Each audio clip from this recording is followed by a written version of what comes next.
एक मन एक हृदय हो, तब स्वर्ग राज की स्थापना होती है। स्वर्ग राज में अकेले कोई नहीं जा सकता। स्वर्ग राज में केवल कोई एक व्यक्ति नहीं है, तो सभी लोग एक साथ मिलकर उत्सव मनाते हैं, एक मन एक हृदय होकर। और हम लोग यहाँ पर आए हैं बाइबल फेस्टिवल को मनाने के। तो बाइबल क्या है वो हमें मालूम होना चाहिए। मैं समझता हूँ कि सबको पता है, लेकिन फिर भी ये सेशन रखा गया है कि कुछ बातें हम बाइबल पर चर्चा करें, ताकि जब हम यहाँ से जाएं तो उसके बाद सब कुछ भूल न जाए। हम लोग गए थे, कुछ कंपटीशन में भाग लिया, हम लोगों ने प्रतियोगिता में भाग लिया और उसके बाद हम वापस आ गए, खत्म नहीं। लेकिन जिस मकसद से हम आए हैं, जिस मकसद से महोत्सव मनाया जा रहा है, उसको ध्यान में रखना, उसको हमारे सर आंखों पर रखना जरूरी है। तो शुरुआत करते हैं। हालांकि बाइबल पर चर्चा है, लेकिन मैं चाहूंगा कि मूल बातों से शुरू की जाए। जैसे कि कहते हैं कि what are the basic necessities of life. जो लोग उत्तर देंगे, मैं कुछ प्रश्न पूछूंगा बीच में, जो उत्तर इस जीवन के सांसारिक जीवन के लिए, शारीरिक जीवन के, ये शरीर जिंदा तब रह सकता है यदि ये मूल बातें, ये मूल आवश्यकताएं पूरी होती है हमारी। विशेष रूप से भोजन और पानी, ये बहुत बेसिक है। इसके बिना कोई जिंदा रह ही नहीं सकता। कपड़ा न रहे फिर भी जिंदा रह सकता है कहीं, जंगल में भी हो, पहले जंगल में रहते थे बिना कपड़े के, लेकिन भोजन जरूरी है, इसलिए भटक कर भोजन की खोज में लगे रहते थे। भोजन जरूरी, सबसे जरूरी जो है भोजन और पानी। वो किसके लिए? ये शरीर को जिंदा रखने के लिए। लेकिन हम जो मनुष्य हैं वो शरीर और क्या है? हाँ? जोर से है, आत्मा। शरीर और आत्मा है, केवल शरीर नहीं। और शरीर के लिए हम भोजन की खोज में लगे रहते हैं। हम मेहनत करते हैं, खोज करते हैं। Yesterday night, what did you read? So you were checking the answers, not. I'm not asking that. वो तो reference आपने किया. Good. Anyway, sit down. Good. At least she went back to see what was the question. Which was the quiz? हाँ, तो quiz में थी, कम से कम वो जाकर उसने देखा। कल रात में किसी ने बाइबल उठा के पढ़ा कि मुझे आज बाइबल पढ़ना है, कि आपको मदद मिले उस ग्रंथ को पढ़ने में, समझने में। पढ़ना तो है आपको उस ग्रंथ, लेकिन उसका बैकग्राउंड क्या है, किस संदर्भ में लिखा गया, कौन लिखा उसे, क्या संदेश वो ग्रंथ में देता है।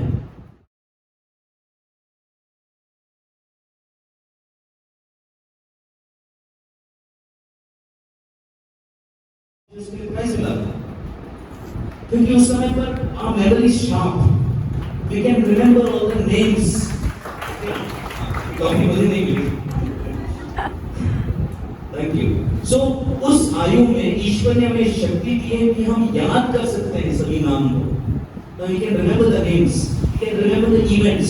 So that is the time to read the Bible as a story.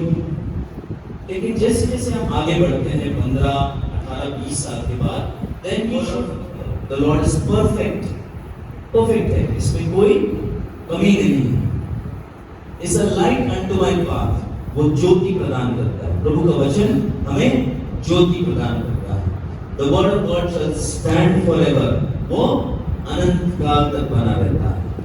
प्रभु का वचन अनंत काल तक बना रहता है। The Bible is not one book, एक किताब है क्या? क्या है? आप बताइए। हाँ बताइए, आप बताइए। एक किताब है या कितने किताबें की गई है? उन किताबों को संग्रहित करके बाइबल का रूप दिया गया है। और किस अवधि में लिखा गया? 1400 BC, यानी बिफोर क्राइस्ट, 1400 साल ईसा पूर्व से लेकर 110 ईसा के बाद, हाँ, AD। सो इतने वर्षों की अवधि में इस बाइबल को लिखा गया है? The 40 writers of the Bible were कौन थे ये लोग?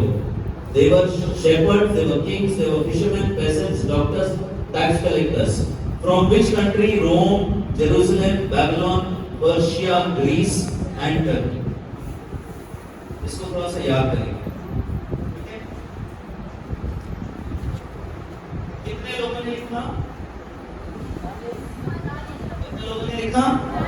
40. एक साथ बोलेंगे. कितने लोगों ने लिखा? कितने वर्षों की अवधि में?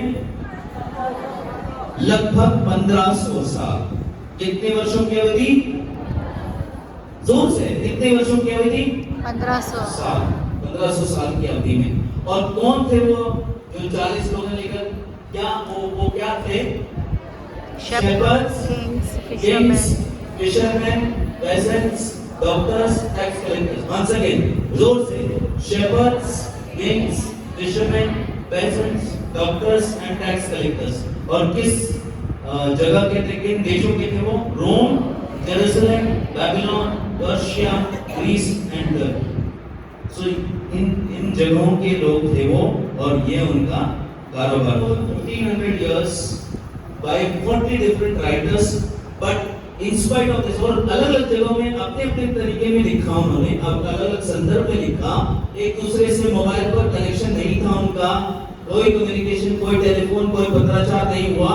अपने-अपने समय में, अपने-अपने जगह पर, अपने-अपने इंस्पिरेशन के अनुसार, ईश्वर की इंस्पिरेशन, पवित्र आत्मा की इंस्पिरेशन के अनुसार उन्होंने लिखा. लेकिन सबको जब संग्रहित किया गया तो एक ही कहानी है उसमें. किसकी कहानी है? किसकी कहानी है? जोर से. किसकी कहानी है? प्रभु यीशु की कहानी. बर्थ और डेथ के बीच में कुछ नहीं लिखा गया. ठीक है? उस समय तो लोग प्रभु यीशु के साथ रहे, अनुभव करते रहे. So this is one important thing. मैं इसको resolve. Okay. So Moses is attributed with writing the first 5 books of the Bible. First 5 books को क्या बोलते हैं हम लोग? पंच ग्रंथ. या और एक यूनानी नाम क्या है? तौरेत ग्रंथ. तोरा या पंच ग्रंथ. और एक नाम है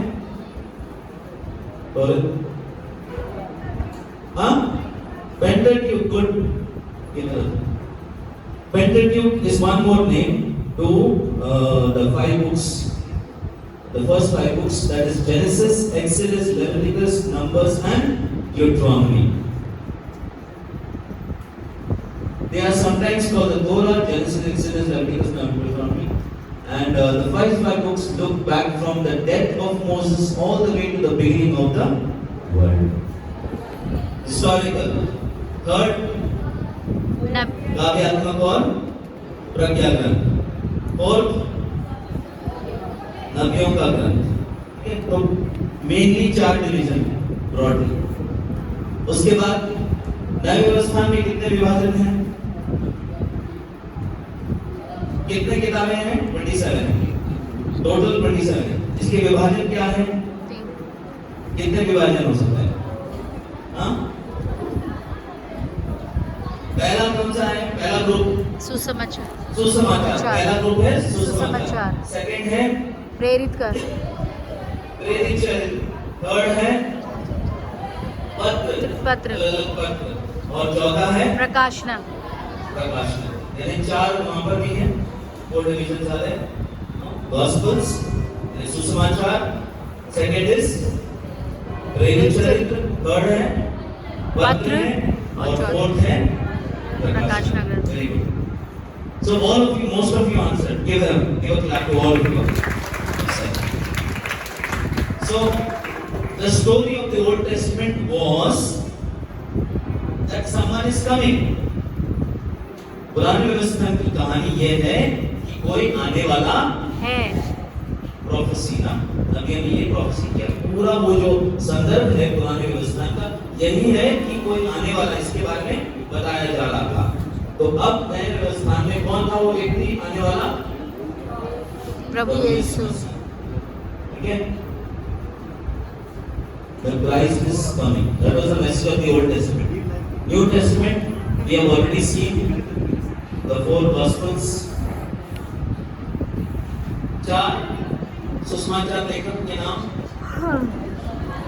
मती, मार्कुस, यूहन्ना। जैसे ग्रंथ में है उस सीक्वेंस में बताइए। कौन बताएगा?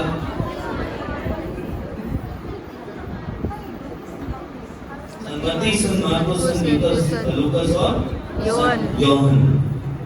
संत यूहन्ना का पहला अध्याय क्या है? आदि में शब्द था, शब्द ईश्वर था, शब्द ईश्वर था। Give all of you, most of them, especially the girls answer. Give a big hand. ऐसे कुछ आयात जो है उसको याद करना चाहिए। चॉकलेट दे देंगे बाकी।